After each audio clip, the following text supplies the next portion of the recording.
So it's my pleasure to welcome Raj Sampath to the podium to give our first address. Just a reflection about Raj. I first met Raj when I was on sabbatical from Brandeis and working at the new Google Foundation, google.org.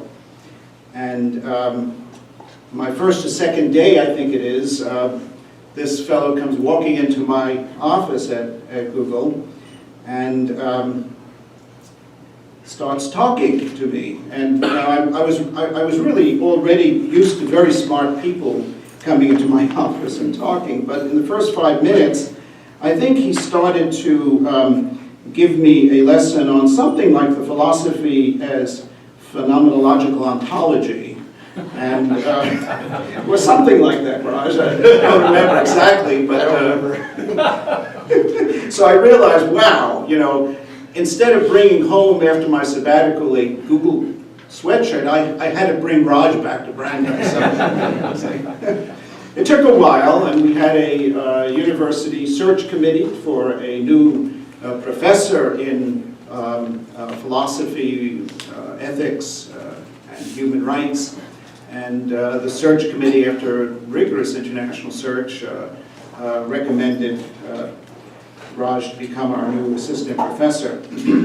Raj came to California from India as a young child. Were you an infant or how old were you? 3 months old. 3 months old, okay. So a few years later, just a few years, I don't think it was the standard age to get a PhD, but he completed his PhD at the University of California, Irvine, in the humanities, where he studied under the French philosopher Jacques Derrida, the founder of deconstruction. Subsequently, he did a postdoctoral fellowship at the University of California, Berkeley, and a German academic exchange service research scientist fellowship, where he published articles in continental European philosophy. Then from 2006 through 2009, he was an adjunct lecturer at the University of California, Santa Cruz, and continued to serve on the Provost Council for College 8, kind of an odd designation that they have there, but College 8 at the university until June 2012. His current research interests and disciplinary expertise include 20th century Anglo-American and European moral and political philosophy, theories of modernization and social historical change, epistemology and the sociology of knowledge and comparative religious studies, and comparisons of Western philosophy and traditional African, Indian, and Chinese philosophy. Raj is one of the co-founders of our Center for Global Development and Sustainability, and he is the lead investigator of the program that we are here to talk about, but a much broader program on social exclusion. So it's my pleasure, Raj, to welcome you.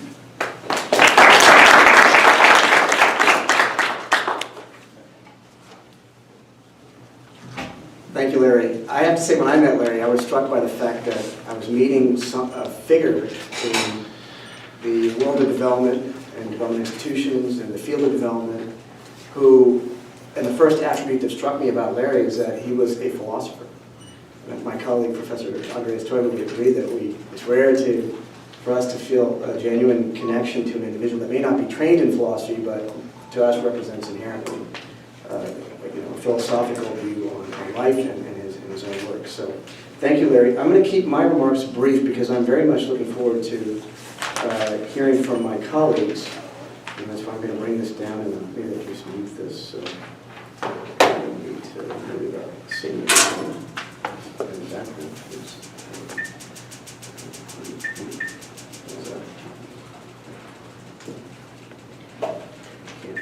Images. Okay, good. There we go.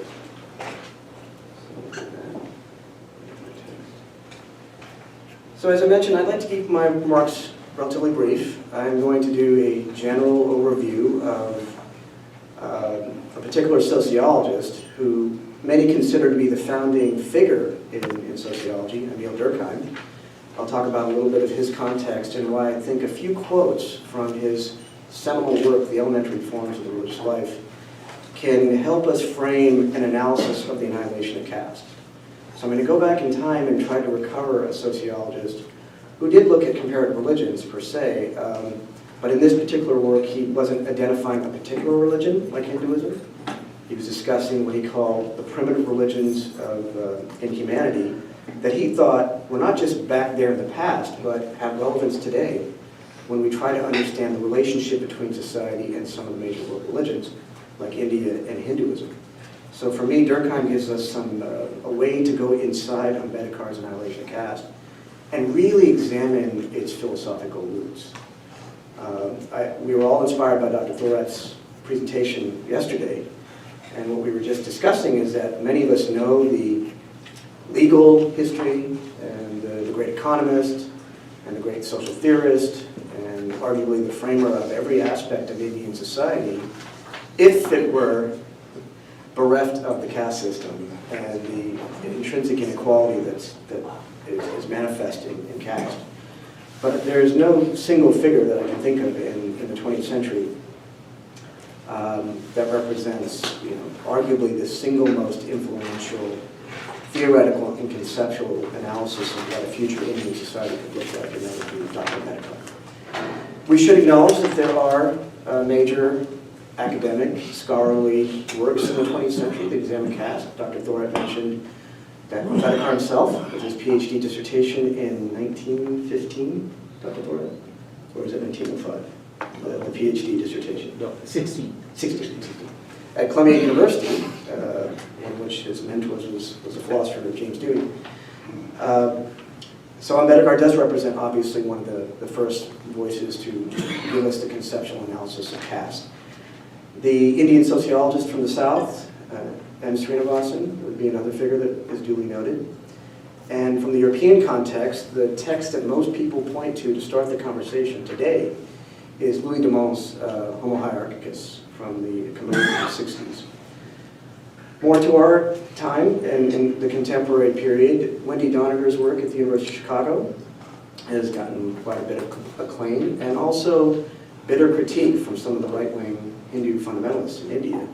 She attempted what some may consider the first people's, if you will, going on Howard Zinn's phrase, people's history of Hinduism, a subaltern view, a non-Brahmanic view that doesn't come from the top, and Brahman males. So she looked at the subaltern voices, women, sexuality, alternative sexuality, and certainly the lower caste, to say that there's a whole other way to think about this tradition.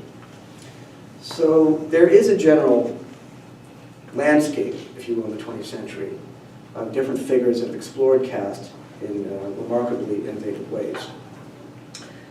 But as I mentioned, I would like to turn to Emil Durkheim, and I can bring my text back up, to really rethink even given this amazing legacy, including Ambedkar's work himself, is to try and find conceptual resources from other traditions that could help us analyze the nature of the caste system in India today and the prospects for the transformation of Indian society, so we can alleviate the society from some of its intrinsic inequalities. Here are some seminal sort of articulations from Durkheim about the connection between society and religion in general. I was really struck by some of these quotes because here we are living in the 21st century, and some of us may have some preconceptions of what is society, what is religion, how does religion function in society, how is society's aspirations manifest in religion. We may come up with all kinds of propositional constructions that relate society and religion. So one of Durkheim's first definitions is that society is a reality sui generis. What does that mean? It's something. It is a thing. It's self-generating. Society creates itself. It doesn't come from nothing, and it can't come from a single point. No individual has created a whole society, maybe in a fictional novel like Thomas More's Utopia, but in reality, society is something, but it's generating itself. That's very interesting. Another quote that struck me from his work, which is over 400 pages long, the idea of society is the soul of religion. We're going to have to look very carefully at that, because normally we can think of the inversion. I'll get back to that. For example, many people might say a religion is the soul of a society. A religion expresses the moral system of a society or its aspirations. What is he saying? Society is the soul of a religion? Normally we think that religious conceptions aim at expressing the supernatural or the exceptional or the abnormal, or God itself, something beyond human comprehension, the ineffable. That's what we think of religions. We think of mysteries and miracles and the supernatural. But he's saying no. Religious conceptions aim to regulate and provide what's constant. Religion in many cases is something normal and boring and everyday, as if it's imbricated in the structures of everyday life in society. Let's say a society that's built on a system of oppression and perpetuates the status quo. Religion, what's so extraordinary and exceptional about that? It's as mundane as a system of apartheid or banality of a cruel system of segregated hierarchy and inequality where there's no movement and escape. As I say, the ideal society is not, as Durkheim says, the ideal society is not outside of a real society. It's a part of it. So if religion tries to conceptualize the ideal, and even an ideal society based on some system of pure justice, the fact of the matter is that it's part of everyday life. So the ideal aspirations are built into the real society. Again, we can contrast this with religion is the soul of society. Most people might say a religion expresses the moral principles, the ideas of human compassion and justice and a response to suffering in a society. Religion is what allows us to ameliorate the suffering that comes from the human condition. Most believers in religion say that it expresses principles of mercy and justice. Examples can include liberation theology in Latin America, black theology in the history of the African American experience, Tibetan Buddhism, or Islamic states that want a different version beyond the Western liberal, secular, democratic model and or Eastern atheistic communism. That there are attempts by societies to build religion into their world precisely to alleviate suffering, to uplift the poor, or to administer justice, or to account for suffering. Religion is the soul of society, but Durkheim is saying that the society is the soul of religion. It's the inverse of what we normally think. My hypothesis is that when Durkheim speaks of this inverse, he seems to be thinking about, or at least we can think with him, about a society that is different from the previous examples I just mentioned. Examining a society can actually tell us about something about the nature of the religion, not the other way around. In contemplating the legacy of Ambedkar, I would argue that his maxims, the quotes that we just saw, is no more true of a society than Indian society and its religion of Hinduism. So a couple more principles from Durkheim, and then we'll move to analysis of the annihilation of caste. Another one of the elementary forms that go into a religion, what Durkheim called primitive religions. So not per se the world religions that exist today, but generically speaking, what he thought way back in time, whatever religion is, in a society is what human beings first entered into and began to develop a consciousness of themselves. And if the society is a soul religion, well, there's some basic elements that have to go into this society. One of which is the sacred and the profane distinction. Most religions have this distinction built into it. But for Durkheim, it's not what you think it might be. It's not what the ordinary definition of the sacred is. It's not about defining what is good or beautiful or transcendent and saying it's sacred or holy. But it's this constant attempt to forbid and to contain and to dominate and to destroy what is impure, demonic, untouchable, which constantly threatens what is always a self-justifying privilege of holiness and purity. So we're trying to move in this direction of the caste system and Brahmanism, the self-justifying privilege of holiness and purity. Not based on metaphysical concepts of what is good or beautiful or transcendent, but you can only create what is pure and sacred in contrast or in domination or in control of something other, which is demonic and impure. Okay, two more principles, and then we can move to the analysis of caste. Rights and beliefs. Beliefs, I believe in God, I believe in Jesus Christ. He's the Son of God incarnate that lived 2,000 years ago as part of a metaphysical trinity. And we're expecting his return. That's a belief of something beyond us. I can't see that. Allah is ineffable and has many names and is truly omnipotent. and omniscient and infinite. So is Hashem, the God of the Hebrew Bible.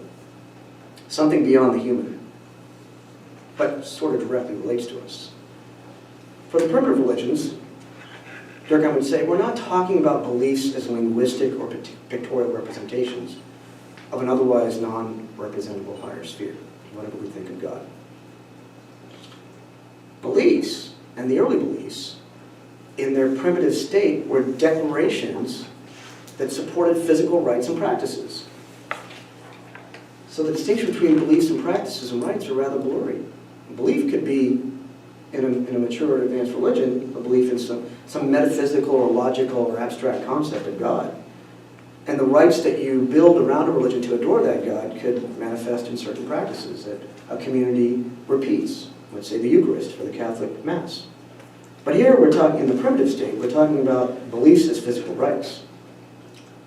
But rites are not concepts. And just like rules in a society, as Ambedkar is going to say in the Annihilation of Caste, are not principles. They're just things that occur and repeat themselves out of habit. They can't justify their own meaning. For example, rites of incessant purification against pollution then becomes a means and end to themselves. The right to incessant purification becomes a belief. Okay, so that's one piece. And then the last piece, before we move to our analysis of caste, is someone keeping time? Ready? Don't be back. 1 minute? That's it. No. You're 1 minute. you got. Sure, 30 seconds. 30 seconds. I'll be done in 30 seconds. No. You got 7 minutes left. 7 minutes, thank you. Yeah, you're good. Okay, so the last piece, this to me is quite fascinating in his elementary forms of the religious life. The soul, spirit, body, it's not a trichotomy because he actually speaks of what's called a double notion. I'll get into that. In a double, meaning a soul, spirit, duplicity in relationship to the body. But here's the quote. There's a discrepancy, a logical and psychological gap between the idea of a double, which I'll explain, set free. The soul free from the body after death, and that of a spirit that becomes the object of a cult. What is he saying there? If you look at the actual place where this sentence is, the section in the elementary forms, section towards the end, where he's discussing this text, what he's essentially saying is that in most primitive societies, if you don't have a sense of explanation of what a dream state is, you might link it up to something that is clairvoyantly taking you to something beyond, or something mythological, or it's a mystical experience. But it's not something you explain in modern terms, let's say through neuroscience or even psychoanalysis, in terms of the theory of the unconscious. The primitive idea is that, well, in the dream state, when we all fall asleep, while we're alive, because most of us wake up from our sleep and we're still alive, but in the dream state, the self that's running around there, this amorphous, inchoate, fragmented thing that's suddenly in Paris, but then at the Eller School, and then suddenly on the bus, looking to Brandeis, but you're out of money, and then the chaos that occurs in a dream that is illogical. For Durkheim, this is really sort of this experience of a soul detached from a body. Naturally, once you awaken, you leave the dream state, and this soul that was detached from the body is reunified, and everything is okay, for most people. But at death of the physical body, the assumption is that this soul will start to wander and perhaps enter another body. So think about the origins of the doctrine of transmigration. Of course there are doctrines of transmigration outside of Hinduism. We can turn to the Egyptian Book of the Dead. We can find this in some of the works of Plato. So this isn't specific to Hinduism, although Hinduism will build a whole architecture of the doctrine. But just think about the idea of the soul that wanders, leaving a body, coming back to a body. Where does that idea come? What is that idea, and why did it take hold in a particular religious doctrine? In this case, we're going to be speaking about Hinduism. This entire primitive concept is distinct from an idea of spirit. Spirit distinct from a soul attached to a body or detached. The spirit is something that is a new concept of soul.